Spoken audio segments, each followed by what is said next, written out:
Today we're brewing a NEIPA, a New England IPA, or a Hazy IPA. I brewed this NEIPA for the first time and it was out of my comfort zone. But when you're out of your comfort zone, that's when you learn the most. I had many things go wrong. For starters, when I was trying to mill my grain, the rollers stuck, they didn't want to spin, so I had to empty everything out and put it back.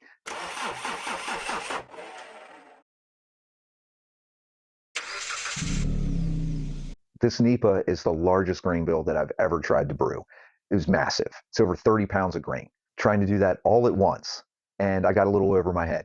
I usually have an 8-degree temperature drop when I'm initially mashing in. This was so much more grain, it dropped the temperature a lot lower. So I put heat back on it, but I did too much because there was so much grain in there and I was just mixing and mixing and mixing. It didn't seem to be rising. And then all of a sudden it spiked. And when it spiked, I panicked. No.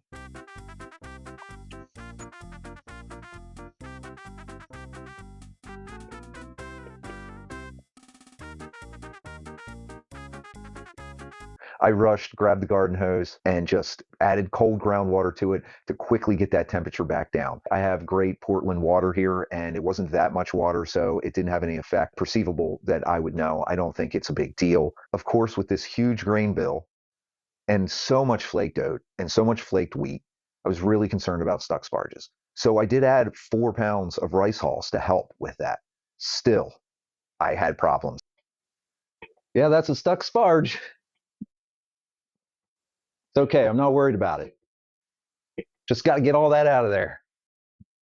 The other problem that I ran into because of that stuck sparge and the extra sparging, then I pushed the limits too much with my pre-boil volume. It was so full and there's so much protein in this beer that I dealt with boil over, which I haven't dealt with in years. It's a huge mess. I think I handled it pretty well. Yeah, I think I'm in trouble. Okay, guys, don't do this. I messed up. And transferring from my cook kettle after I dropped it to temperature and when I was transferring to my fermenter, that material that settles on the false bottom will start to clog.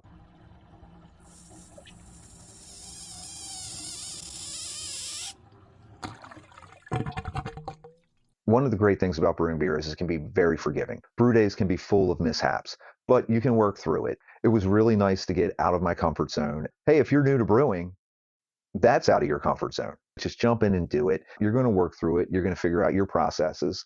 And through your experience, you're going to learn.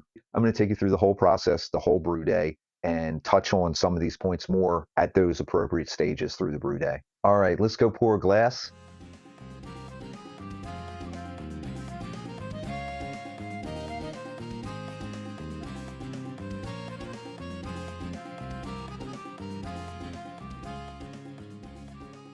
All right, here it is. Cheers. Let's get in. It smells so good. There's so much citrus in there and tropical fruit. I've never been a huge IPA fan, but I tell you what, after brewing this NEIPA, I'm really changing my mind here. It's just I did everything I could so that it wasn't bitter, and that's what I like about the New England IPA. I'm getting so much tropical fruit in there. I used imperial juice yeast that puts off fruity esters, and then the hops that I used. It was a large amount of hops: Motueka, Citra, Galaxy, Mosaic. I'm getting orange. I'm getting pineapple. I'm getting peach too, which is more of a stone fruit. Peach and pineapple, and then there's the citrusy. The orange is undeniable. A little bit of lemon and lime, more lime than lemon, I think. Coming in. Oh man, that is so good. Nearly passion fruit and guava. I'm going to be honest, I'm not exactly sure how much my palate can determine guava, but I just, it's just tropical fruit is what you think, when you smell and taste this. And it tastes how it smells. I have been dealing with a little bit of head retention issues, which is very odd. There's so much protein in here. I'm not exactly sure why. On Brewlosophy, they did a video on the potential differences in head retention from cold temperature dry hopping. And there was evidence that showed that head retention was reduced. It's really okay. I don't mind. I mean, I'm really curious if anyone if you watch the process and everything that I did, and if you have any ideas of what may be causing it, of maybe it was one of the things that went wrong on brew day. But I am curious why I'm having head retention issues when there's so much protein in this beer. But it's fantastic either way. The mouthfeel is soft. It's great. I checked my pH. I'm at 4.6 on the beer. Maybe it could be 4.4, but everything shines. The hops, the flavors, the terpenes. You still have maltiness. You get oat in there. I added some caramel malt as well to try to give it a little bit more color and get a little bit of caramel coming through. Just make it a little bit maltier with those tropical fruits. It's just so good. I don't mind. And no one cared about the head retention. I think I may have overcarbonated initially as well. I forced carbonate a little bit because I had people coming in for parties and I wanted it to be available for everyone to drink. As carbonation has seemed to stabilize, it's gotten a little bit better. But I know you can't really fix head retention issues. I have another keg that is slowly carbonating, and I'll check that out and see, how that one is. A New England IPA shouldn't be extremely carbonated anyway. So I think it's pretty good. Wow. It's warming up now, and the aromas are coming out even stronger. It's 6.83% alcohol, so a little bit shy of 7, which is fine. I don't like to make too strong of beer because I like to drink a lot of beer, and I can drink more if it's lower alcohol content. But this style, I think, is generally shooting for about 7%. I'm going to take you through the whole process from grain to glass. Cheers. Let's see how I did it.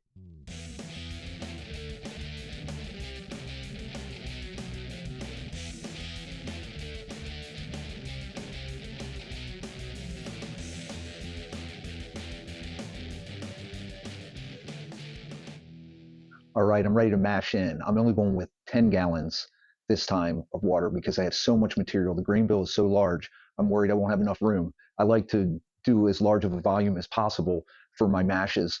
I have 18 pounds of Maris Otter, 1 pound of Carapils, 1 pound of honey malt, 3/4 of a pound of Caramel 60L, and then I have 2 pounds of white wheat, 6 pounds of flaked oat, and 4 pounds of rice hulls to make sure I don't get a stuck sparge, and the flaked wheat, which I have as well. All that's got to fit in there. I'm going to put that in first, and then I'm going to put my milled grains in on top of it. I'm going to stir it up. Hopefully there's enough room.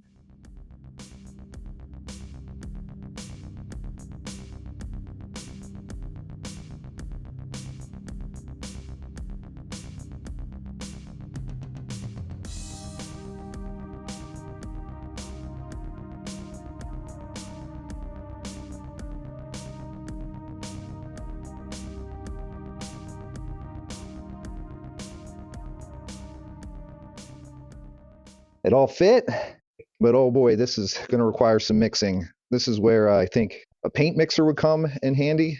I've seen a lot of folks do that, and I've never felt that I needed to until right now. I'm going to get a workout on this one.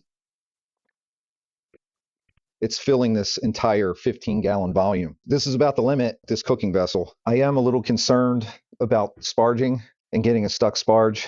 That's why I put the rice hulls in there. This is so much, and I'm going to need to sparge probably more than normal. I'd like to achieve about 13 gallons pre-boil once I'm done mash. I may end up needing to use 4 or 5 gallons of sparge water to rinse this grain to get to that volume.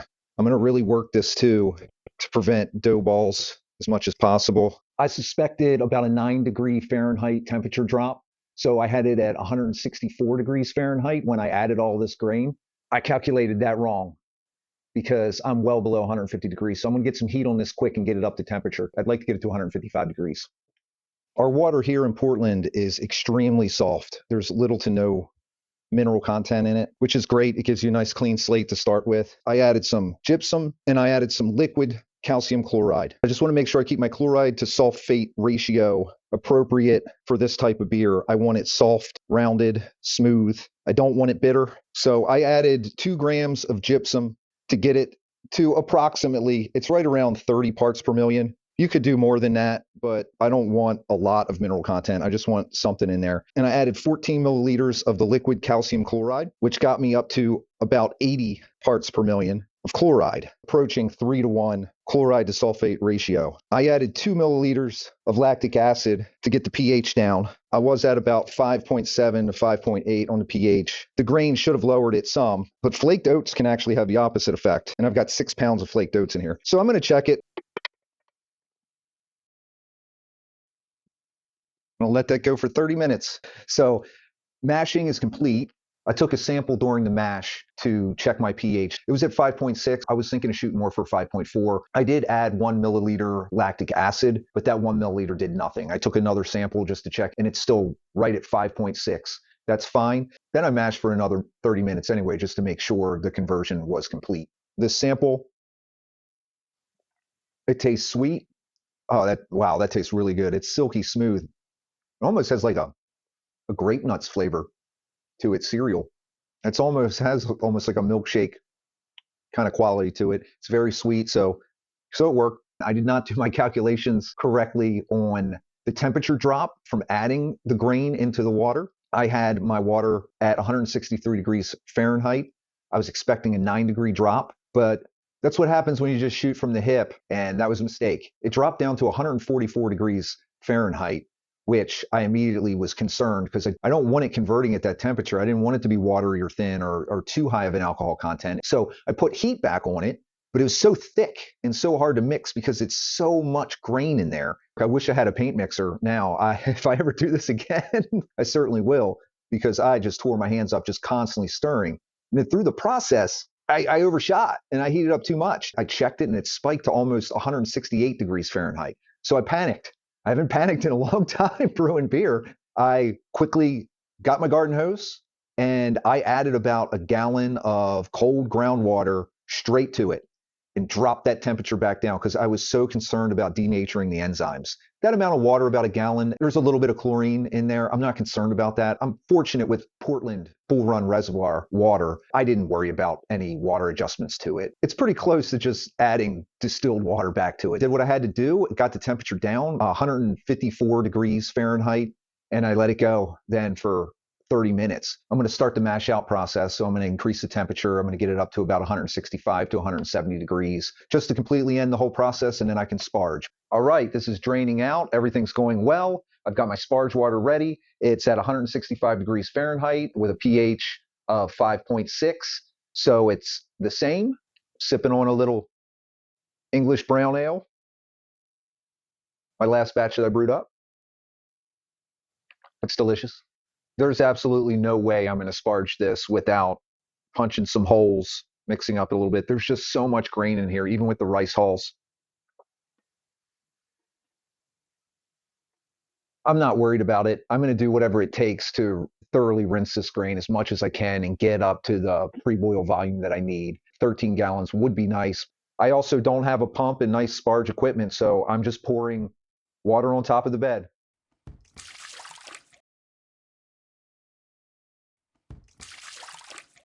Okay, it is draining just very slowly. All right, that looks like that's going to do it. That was about 6 or 7 gallons of sparge water, so quite a bit more than I thought I was going to need. Okay, we're on our way to a boil. I'm going to do a first wort hop addition this time. I'm using 2 ounces of Kent Golding. That's before I reach the boil. I'm not going to add anything during the boil. After a flame out, during like a whirlpool addition, I will add more hops. And then all the heavy hopping is going to come during dry hopping.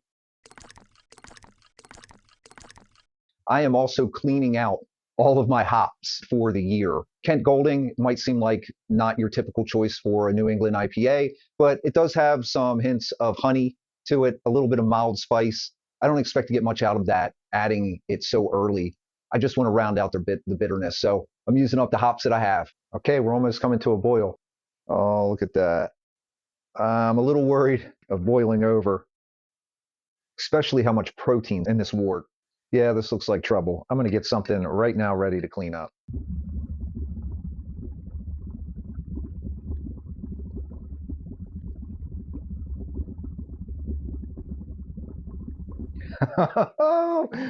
Oh, man.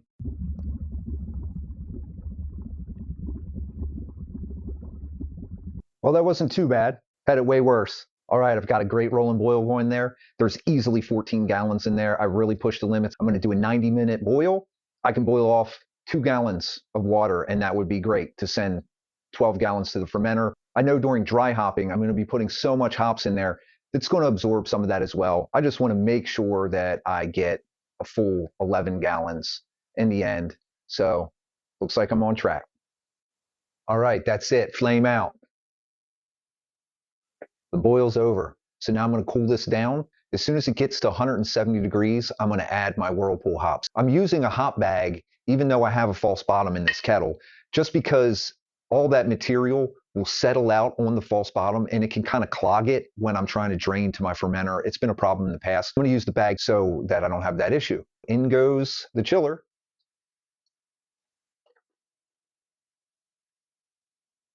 That cooled down really quick. In goes the hops. It's about 164 degrees Fahrenheit. I'm just going to have to let it go for a little bit longer. I shut the water off so that it's not cooling anymore, so I can give it some time. The lower the temperature will be less bitterness, which I'm okay with. It takes longer for the oils to dissolve into the liquid at that temperature. I don't have a pump, an actual real Whirlpool. I'm just stirring it around, mixing it around in there. It smells fantastic. For this hop addition, I did 1.5 ounces of Citra, 1 ounce of Kent Golding, 4 ounces of Hallertau. The main hop profile is going to be coming from the dry hopping for sure, where I'm adding about 20 ounces of Citra, Motueka, Galaxy, and Mosaic. I want fruit, I want citrus, and those are the flavors I'm really looking forward to coming through without the excessive bitterness. All right, I'll probably do this for about 20 minutes, and then I'll turn the water back on to start the cooling down process again so I can get it cooled as quick as possible and into the fermenter. All right, there we go. It's flowing. As soon as it cooled down, I pulled the hops out, and then I forcefully used the copper coil for chilling up and down. And the coils, it just fully agitates and aerates all the beer. I thought of doing that the last batch that I brewed. It works great. So that's how I'm aerating it. I still agitate it here, though. I'm having some sticking on my false bottom, and I have a sanitized mash paddle that I kind of need to move off the top of a little bit or it stops flowing. It's the issue I'm having. There's so much protein in there, so much grain, and then the hops that I did put in.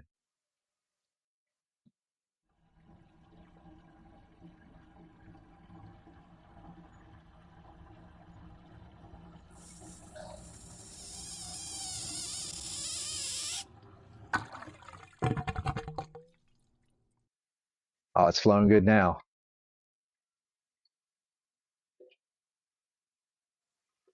I've got the wort down to about 64 degrees Fahrenheit to pitch my yeast. I'll let it step up. It might get to 68 to 70 degrees Fahrenheit. I'm going to take my sample for my gravity reading.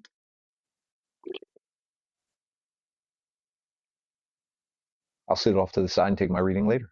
Time to pitch the yeast. I'm using Imperial A38 juice. I'm going to pitch 600 billion cells. I'm going a little bit more because this is much higher gravity than I normally use. I could have done a starter. I didn't have time. It didn't work out. This is a medium flocculation yeast. It will stay suspended, and along with all the proteins from the flaked oats and the flaked wheat, it's how you're going to get your really cloudy, hazy beer. This has fruit esters that will accompany all of the fruit flavors coming from the hops when you dry hop. Here we go. Let's pitch. I use a tilt. I primarily use it to read my temperature. That's what I need it most for. I will compare it to my hydrometer readings, but mostly just to make sure it's happening. I mean, I'll see it bubbling from the airlock, but I can just get a good idea to make sure fermentation is going well. All right, we wait 2 weeks. Okay, it's been 12 days and fermentation is complete, so I'm ready to do my closed transfer from my fermenter to my kegs. I fully sanitize my kegs, and then I push the sanitizer out of the kegs with CO2 to completely purge it of any oxygen in those kegs. I left a little bit of sanitizer in the bottom. I split my hops out for both kegs because this 11-gallon batch will go into 2 corny kegs, so about 5.5 gallons in each one. I prepared 2 hop bags, each with 10 ounces, to split it up evenly. I took my hop bags and I hung them from the lid. So I quickly opened the lid, put the bags in, put the lid back in to hang it, suspend it about halfway in the keg. Then I could purge it more of CO2 of any little bit of oxygen that may have gotten in there. And then I ran the rest of the sanitizer that was whatever left in there was sitting below where the hop bag was.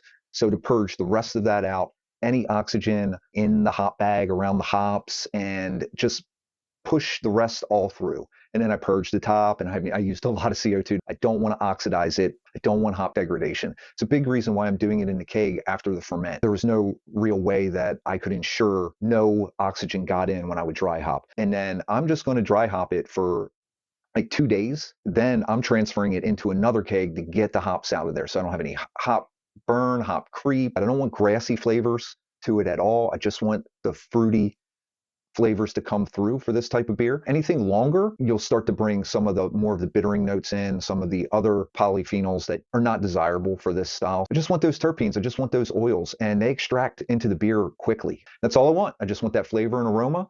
I can't cold crash this from my fermenter. I don't have any means to do that. So I'm going to transfer into these kegs and then put them right into my other kegerator for cold storage. I get about a day of as it slowly cools down from room temperature, which are basically my fermentation temperatures down here. It's about 65 degrees right now. So I'm ready to start transferring. First, I'm going to take my sample so that I can get my final gravity reading. That color looks great. That's flowing nicely. I might add a little bit of CO2 pressure to this just to add a little more pressure to the system to increase the flow. I'm going to fill this keg about halfway, and then I'm going to switch over to the other keg and fill that one halfway. And then I'll go back to this one again. I just want to get an even, I don't want all the top clearest part of the beer going in the one and then the rest going into the other, because I want these to be as consistent as possible.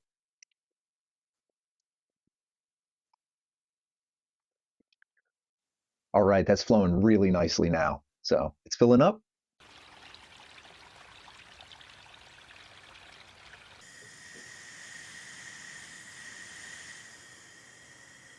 The hop bag is suspended right about here in this middle section.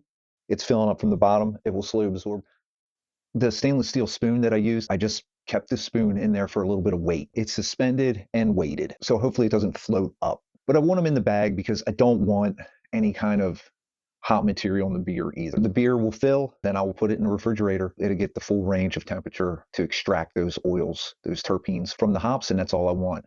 All right, I'm ready to transfer from my dry hop kegs to my serving kegs. And it's been a little over 48 hours. It got down to about 36 degrees Fahrenheit. So let's get to it.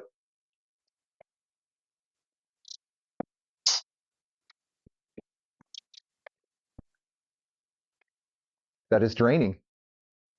I've got CO2 hooked up to the main keg that's full of beer, and I only have it at about 3 psi. I just wanted to give enough pressure on this one to fill the lower one. I've just opened the PRV valve on the lower keg so that the pressure can force its way out as it goes in. And this is just going to be a slow transfer, and it's going to fill this. I have the out connected to the out. I have floating dip connections in both of these kegs. So this one's sitting up at the top floating, and this one's sitting down at the bottom. It's going to drain from the top all the way down while it fills the bottom of the lower keg. The hop bag is suspended. There's a chance it might get stuck on it, so I might have to give it a little bit of a wiggle or something just to get it around. Hopefully it's not an issue. So far, so good. It's draining nicely.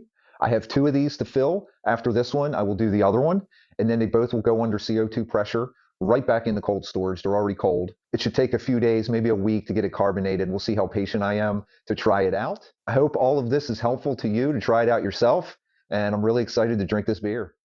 Bubblegut Brews, aka the Beer Man, just happened to make a NEIPA. It's almost the same time that I did working on it. I just saw that he put it out. He has his live entire brew day, almost 8 hours of the whole process as well. I really wish I had his review skills to talk about the flavors. I don't have his palate, his nose, and it's just he's amazing. He's so much fun too. He's been doing this for a long time. You should check his stuff out.